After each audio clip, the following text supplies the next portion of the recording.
செந்திலாண்டவனுக்கு அரகரோகரா. இயலிசையில் உச்சித வஞ்சி கயர்வாகி இரவு பகல் மனது சிந்தித்து உழலாதே உயர்கருணை புரியும் இன்ப கடல் மூழ்கி உனையெனதுள்ளறியும் அன்பை தருவாயே.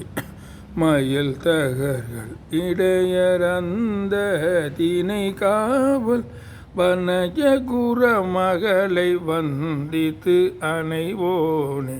கையிலை மலை அணைய செந்தீர்பதி வாழ்வே கரிமுகவனிளைய கந்த பெருமாளே. உயர் கருணை புரியும் இன்ப கடல் மூழ்கி உனையெனதுள்ளறியும் அன்பை தருவாயே.